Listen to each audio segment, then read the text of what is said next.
नमस्कार दोस्तों, शिक्षा कैरियर जॉब्स के यूट्यूब प्लेटफॉर्म पे मैं आप सबका स्वागत करता हूं। दोस्तों, एक वैकेंसी और आई है सेंट्रल यूनिवर्सिटी ऑफ उड़ीसा की। इसमें ये यूनिवर्सिटी वैकेंसी है assistant professor, associate professor and professor के लिए ये वैकेंसी है। अगर आपकी मास्टर डिग्री है एंड आप जो है आपने नेट क्वालिफाई कर रखा है या सेट क्वालिफाई कर रखा है या आपने पीएचडी कर रखा है, एमफिल आपने कर रखा है, तो जो है आप अप्लाई कर सकते हैं। इसमें जो है इस वीडियो में हम एक कंप्लीट इंफॉर्मेशन, क्या योग्यता चाहिए, कितना वर्क एक्सपीरियंस चाहिए प्रोफेसर एसोसिएट प्रोफेसर के लिए, और आवेदन कैसे करना है, सिलेक्शन आपका कैसे होगा, कोई एग्जाम देना होगा, क्या स्टेज होगी एक चयन प्रक्रिया की, आवेदन फीस कितनी होगी और किस किस सब्जेक्ट में वैकेंसी है, एंड साथ ही जानेंगे पे लेवल आपको कितना मिलने वाला है। और सारी महत्वपूर्ण बातें जो है इस वीडियो में हम इस यूनिवर्सिटी वैकेंसी जो उड़ीसा केंद्रीय विश्वविद्यालय से है इसके बारे में बात करेंगे। अगर अब तक आपने हमारा यूट्यूब चैनल सब्सक्राइब नहीं किया तो इस लाल बटन सब्सक्राइब को दबा दे, साथ ही साथ घंटी वाला बटन भी जरूर दबा दे। दोस्तों, चैनल को सब्सक्राइब करना और घंटी वाला बटन दबाना एकदम फ्री है, एक पैसा भी आपका नहीं लगेंगे। तो चैनल पर अगर आप पहली बार आए हैं तो इस चैनल को आप सब्सक्राइब कर, ये उड़ीसा केंद्रीय विश्वविद्यालय का ऑफिशियल नोटिफिकेशन है। मैं यहाँ पर क्लियर कर देता हूँ, आप किसी भी प्रकार का कोई रिटन एग्जाम यहाँ पर नहीं होगा रिक्रूटमेंट के लिए। यहाँ पर जो आप एप्लीकेशन फॉर्म भेजेंगे प्लस अपने जो डॉक्यूमेंट आप भेजेंगे उसके आधार पर, वैकेंसी के आधार पर जो है आपको शॉर्ट लिस्ट किया जाएगा और उसके बाद आपको इंटरव्यू के लिए जो है बुलाया जाएगा। इंटरव्यू के आधार पर जो है आपका फाइनल सिलेक्शन जो है आपका होने वाला। इसमें जो टोटल पोस्ट है 87 जो पोस्ट है, जिसमें 15 पोस्ट प्रोफेसर की है, एसोसिएट प्रोफेसर की 28 पोस्ट है और असिस्टेंट प्रोफेसर की 44 पोस्ट है। मैं यहाँ पर आपको बता दूं, जो ये पे लेवल है इस पर मैंने वीडियो ऑलरेडी बना रखी है, आप डिस्क्रिप्शन बॉक्स में जो है जाकर वीडियो आप देख सकते हैं ज्यादा डिटेल्स के लिए। मैं यहाँ पर आपको बता देता हूं, ये आपका एकेडमिक पे लेवल है जिसमें आपका सैलरी जो है वो डिसाइड होता है। अब हम जो जानते हैं इसमें जो आपको आवेदन करना है, आवेदन का जो प्रोसीजर है वो मैं आपको बता देता हूं। जो अंतिम तिथि है आप यहां पर देख रहे होंगे, जो अंतिम तिथि है वो आपकी 31 जुलाई 2020 है। मैं यहां पर आपको बता देता हूं, आपको ऑफिशियल वेबसाइट पर जाकर सबसे पहले ऑनलाइन आवेदन करना है। आवेदन करने के बाद जब आप फीस सबमिट कर देंगे, फाइनल एप्लीकेशन सबमिट हो जाएगी, उसके बाद आपको प्रिंट आउट एप्लीकेशन फॉर्म का निकाल लेना है और उसके बाद जो है प्रिंट आउट निकाल के जितने भी आपके डॉक्यूमेंट्स हैं उनकी फोटोकॉपी करके आपको उस एप्लीकेशन के साथ अटैच करना है। अटैच करने के बाद आपको यहां पर जो है जो यूनिवर्सिटी का जो एड्रेस है उस पर जो है आपको इस एप्लीकेशन फॉर्म और अपने डॉक्यूमेंट जो है 7 अगस्त से पहले पहले जो है आपको भेज देने हैं। कहां पर भेजने हैं वो मैं आपको एड्रेस बता दूंगा। तो यहां पर 2 डेट आपको ध्यान रखनी है। एक डेट तो ये कि आपको जो है 31 जुलाई से पहले पहले ऑनलाइन आवेदन कर लेना है, और जब आप ऑनलाइन आवेदन कर लेंगे उसके बाद आपको क्या करना है, उसके बाद जो है आपको 7 अगस्त से पहले पहले आपको जो है एप्लीकेशन और जो डॉक्यूमेंट अटैच करेंगे वो आपको भेज देने हैं। बाय पोस्ट या बाय हैंड भी जमा करा सकते हैं। यहां पर एक और इंफॉर्मेशन है। अर्लियर जो एडवर्टीजमेंट थे यूनिवर्सिटी ने निकाला था 1/2019, 2/2019, 3/2019, ये 1 अगस्त 2019 में ये जो एडवर्टीजमेंट निकाले थे ये यूनिवर्सिटी ने विड्रॉल कर लिया है। आप जो है फ्रेश रूप से जो है आप यहां पर आवेदन कर सकते हैं। नाउ अब जो है हम यहां पर बात कर लेते हैं किस किस सब्जेक्ट में जो है वैकेंसी है। दोस्तों, यहां पर जो है English discipline, Odia, sociology, journalism, communication, anthropology, economics, biodiversity and conservation of natural resources, mathematics, education, Hindi, Sanskrit, statistics, business management and computer science. इसमें जो है आप देख सकते हैं यहां पर कितनी वैकेंसी है असिस्टेंट प्रोफेसर की, एसोसिएट प्रोफेसर की एंड प्रोफेसर की। तो कुल 14 जो डिसिप्लिन है जो है उनमें ये वैकेंसी है। यहां पर जो है अगर मैं आवेदन फीस की बात करूं तो अगर हम SC ST और दिव्यांग जन को छोड़ के बाकी अन्य सामान्य कैटेगरी और अन्य पिछड़ा वर्ग और EWS के लिए 1000 रुपए है और बाकी के लिए कोई फीस नहीं है। SC ST और PWD के लिए यानी कि दिव्यांगजन, अनुसूचित जाति और जनजाति के लिए कोई फीस नहीं है। इसमें जो वैकेंसी है, इसमें जो वैकेंसी आपकी टोटल 87 वैकेंसी है। नाउ अब जो है हम बात कर लेते हैं योग्यता की।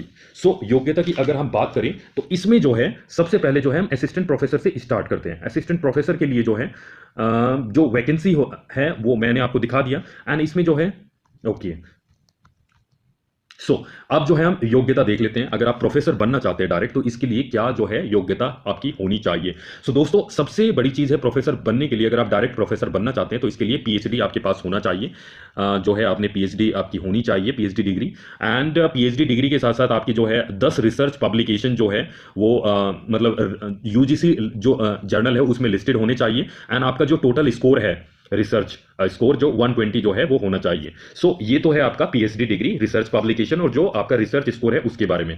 नाउ दूसरा जो क्राइटेरिया है वो ये है 10 साल का आपको एक्सपीरियंस होना चाहिए, कम से कम 10 साल का एक्सपीरियंस आपको होना चाहिए किसी यूनिवर्सिटी या कॉलेज में असिस्टेंट प्रोफेसर, एसोसिएट प्रोफेसर या प्रोफेसर के तौर पर पढ़ाने का, या आपको रिसर्च एक्सपीरियंस होना चाहिए यूनिवर्सिटी या नेशनल लेवल के इंस्टीट्यूट में। ठीक है। और या जो है मैं आपको बता देता हूं, या आपके पास जो है an outstanding professional having a PhD degree in relevant allied discipline. Okay, so यहां पर जो है आपके पास पीएचडी डिग्री जो है इसमें भी बोला है कि आपके पास होनी चाहिए, एंड आपका जो है एक अच्छा जो है सिग्निफिकेंट कंट्रीब्यूशन जो है आपका होना चाहिए आपका रिलेवेंट डिसिप्लिन में, एंड उसके साथ साथ आपकी जो डॉक्यूमेंट है वो भी जो है एविडेंस आपका होना चाहिए, मतलब आपने जो है कम से कम 10 साल का जो है आपको एक्सपीरियंस होना चाहिए रिसर्च में, अगर आप जो है कॉलेज वगैरह में आपको एक्सपीरियंस नहीं है। नाउ हम एसोसिएट प्रोफेसर की बात करते हैं। एसोसिएट प्रोफेसर के लिए जो यहां पर जो है पीएचडी डिग्री होनी कंपलसरी है। दूसरी चीज मास्टर डिग्री, आपने चाहे बीए किया हो, बीएससी किया हो, बीकॉम किया हो, 55% अंकों के साथ आपकी मास्टर डिग्री होनी चाहिए, एंड कम से कम 8 सालों का आपको एक्सपीरियंस होना चाहिए टीचिंग फील्ड में या रिसर्च में। ठीक है, तो आप जो है किसी असिस्टेंट प्रोफेसर आप रहे हो किसी यूनिवर्सिटी में या किसी इंस्टीट्यूट में, और इसमें जो है पीएचडी की अगर हम बात करें तो जो है आपकी इसमें जो है कम से कम 7 रिसर्च पब्लिकेशन आपको यूजीसी लिस्ट होने चाहिए, जो जर्नल होता है यूजीसी जो लिस्टेड जर्नल होता है उसमें, और आपका जो रिसर्च स्कोर है वो 75 जो है मिनिमम होना चाहिए। सो ये था आपका एसोसिएट प्रोफेसर के लिए। असिस्टेंट प्रोफेसर के लिए बात कर लेते हैं। तो दोस्तों असिस्टेंट प्रोफेसर बनने के लिए सबसे पहले आपकी मास्टर डिग्री होनी चाहिए। जिस भी सब्जेक्ट में मास्टर डिग्री आपका है उस सब्जेक्ट में जो है मास्टर डिग्री आपकी 55% आपकी होनी चाहिए, एंड उसके बाद आपका जो सेकंड क्वालिफिकेशन है, आपने NET exam national eligibility test आपने क्वालिफाई किया हो, चाहे यूजीसी का क्वालिफाई किया हो या सीएसआईआर नेट का आपने क्वालिफाई किया हो, या आपने सेट एग्जाम क्वालिफाई किया हो जो स्टेट लेवल का स्टेट एलिजिबिलिटी टेस्ट होता है, या स्लेट आपने एग्जाम क्वालिफाई किया हो, या आपने इन दोनों में से भी एग्जाम क्वालिफाई नहीं किया हो, तो आपके पास जो है पीएचडी डिग्री आपके पास होनी चाहिए। तो ये जो है इन तीनों में से नेट सेट स्लेट और पीएचडी में से आपके पास एक जो है डिग्री आपके पास, मतलब एक जो है आपके पास क्राइटेरिया होना चाहिए। सो नाउ आप जो है जो पीएचडी डिग्री आप करते हैं उसके लिए भी क्राइटेरिया दे रखा है। उसके लिए यह है कि जो पीएचडी डिग्री है आपकी वो आपकी रेगुलर मोड में होनी चाहिए। ऐसा नहीं कि जो है आप डिस्टेंस लर्निंग या जो है अन्य तरीके से कर ले। दूसरी चीज़ जो है आपकी जो थीसिस है वो आपकी इवैल्यूएशन उनका हो जाना चाहिए। तीसरी चीज़ है कि जो आपका फाइनल जो वाइवा होता है पीएचडी के लिए वो आपका हो जाना चाहिए, एंड जो चौथी चीज़ है जो आपकी रिसर्च पेपर्स है उसका जो है आपने किसी जर्नल में जो है वो पब्लिश हो जाने चाहिए, एंड जो पांचवा है आपने जो 2 पेपर्स है आपके वो आपने रिप्रेजेंट किए हो किसी सेमिनार या कॉन्फ्रेंस में, यूजीसी द्वारा आयोजित या फंडेड किसी जो सेमिनार हो या कॉन्फ्रेंस हो उसमें। सो ये है आपका। दूसरी चीज इंपॉर्टेंट ये है, अगर किसी डिसिप्लिन में, ठीक है, किसी मास्टर प्रोग्राम के किसी डिसिप्लिन में जो है नेट स्लेट या सेट एग्जाम कंडक्ट नहीं किया जाता है यूजीसी के द्वारा या सीएसआईआर के द्वारा, तो आप उसमें जो है नेट या सेट जो है क्वालिफाई होने की आवश्यकता नहीं है, आपकी केवल मास्टर डिग्री ही चल जाएगी। सो अगर जो है आपकी मास्टर डिग्री जो है किसी फॉरेन नेशन से है, मतलब आपने जो है किसी फॉरेन किसी विदेशी यूनिवर्सिटी से पीएचडी कर रखी है, तो उसके लिए कंडीशन ये है कि जो जिस यूनिवर्सिटी से आप जो है पीएचडी कर रहे हैं वो टॉप 500 ग्लोबल लेवल की यूनिवर्सिटी होनी चाहिए। सो ये था आपका कि कैसे आप असिस्टेंट प्रोफेसर के लिए क्या योग्यता है, एसोसिएट प्रोफेसर के लिए क्या योग्यता है, एंड आपके पास जो प्रोफेसर है उसके लिए क्या योग्यता है। सो बिजनेस एडमिनिस्ट्रेशन की अगर हम बात करें, अगर आप जो है इसमें आप प्रोफेसर बनना चाहते हैं बिजनेस एडमिनिस्ट्रेशन में, तो इसमें जो है आपका जो है पीएचडी डिग्री जो है आपकी होनी चाहिए। साथ ही साथ आपका चाहे बैचलर हो या मास्टर डिग्री हो, दोनों में से एक में आपकी फर्स्ट क्लास होनी चाहिए, ठीक है, या एंड उसके साथ साथ आपका 10 साल का एक्सपीरियंस होना चाहिए, चाहे टीचिंग फील्ड में हो चाहे रिसर्च या इंडस्ट्री में, ठीक है। सो नाउ आप जो है नेक्स्ट जो है आपका जो 6 रिसर्च पब्लिकेशन है, ठीक है, at the level of associate professor, ठीक है, वो उसमें जो है आपकी ये ओके जो है सिर्फ यहाँ पर ये क्राइटेरिया है कि सिर्फ 6 जो रिसर्च पब्लिकेशन है वो आपके हो जाने चाहिए, एंड साथ ही साथ जो है आपका यहाँ पर ये क्राइटेरिया आप देख सकते हो। एसोसिएट प्रोफेसर की अगर बात करें तो इसके लिए पीएचडी डिग्री के साथ साथ आपका मास्टर डिग्री या बैचलर डिग्री में से किसी एक में फर्स्ट क्लास आपकी होनी चाहिए, एंड आप देख सकते हैं यहाँ पे क्लियरली मेंशन है।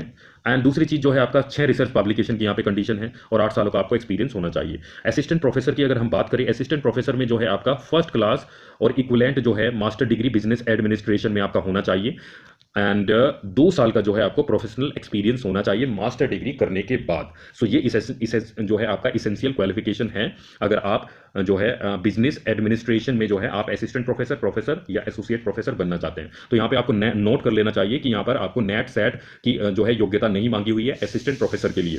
सो अगर आप जो है एजुकेशन डिसिप्लिन में जो है आप प्रोफेसर एसोसिएट प्रोफेसर बनना चाहते हैं, तो इसके लिए जो है आपकी post graduate degree master degree science mathematics या सोशल साइंस या कॉमर्स जो है या किसी लैंग्वेज में आपकी होनी चाहिए। साथ ही साथ जो है एमएड आपने किया हो, मास्टर इन एजुकेशन, या आपके पास MA एजुकेशन डिग्री होनी चाहिए, या और थर्ड जो है आपकी PhD होनी चाहिए एजुकेशन में। ये प्रोफेसर और एसोसिएट प्रोफेसर के लिए है। साथ ही साथ 10 सालों का आपको टीचिंग एक्सपीरियंस होना चाहिए। एंड ये आपका है, मतलब आपकी मास्टर डिग्री, PhD और आपका जो है ये 10 ईयर्स एक्सपीरियंस है। असिस्टेंट प्रोफेसर अगर कोई बनना चाहता है इन लिबरल डिसिप्लिन एंड पैरागोजी, तो जो है पोस्ट ग्रेजुएट डिग्री साइंस में, या जो है आपका बॉटनी और जूलॉजी और लाइफ साइंसेस और बायो साइंसेस या मैथमेटिक्स में होनी चाहिए, या सोशल साइंसेस, हिस्ट्री और ज्योग्राफी में 55% अंकों के साथ। उसके बाद आपने मास्टर डिग्री से पहले आपका बीएड होना चाहिए, या बीएड जो है बाद में भी आप कर सकते हैं 55% अंकों के साथ। एंड नेट एग्जाम आपको क्वालिफाई होना चाहिए, या PhD आपके पास होनी चाहिए, या आपका सेट एग्जाम होना चाहिए। सो ये है आपका डिजायरेबल है। एमएड हो तो well and good, PhD in education है तो काफी अच्छा है।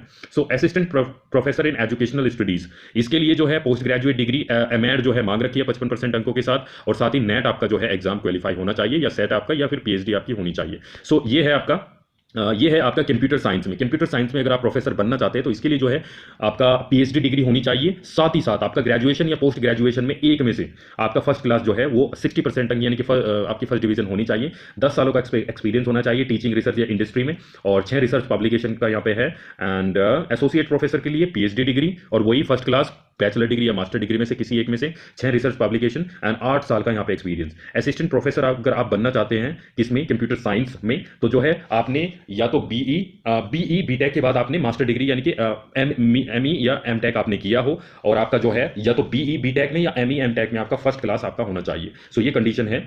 सो नाउ आप जो है देख सकते हैं, ये कंप्लीट मतलब इंफॉर्मेशन थी रिगार्डिंग एजुकेशनल क्वालिफिकेशन। आयु सीमा की यहाँ पर जो है किसी भी प्रकार का कोई बात नहीं की गई है, क्योंकि नेट एग्जाम के लिए असिस्टेंट प्रोफेसर के लिए कोई आयु सीमा जो है अपर एज लिमिट यहाँ पे निर्धारित नहीं की गई है। सो आप जो है आवेदन कर सकते हैं। अधिक जानकारी के लिए आप जो है आप हमारा टेलीग्राम चैनल जो है वहां पर ये PDF पूरी मिल जाएगी। आप एक बार अपने आप से भी पढ़े जरूर। और best of luck if you are appearing for the central university of Odisha for assistant professor and associate professor. So आपको इन्फॉर्मेशन कैसी लगी आप जरूर बताएं। एंड कोई डाउट हो तो जरूर जो है मुझे आप कमेंट में पूछ सकते हैं, या हमारे जो फेसबुक पेज है शिक्षा कैरियर जॉब्स को आप ज्वाइन कर सकते हैं।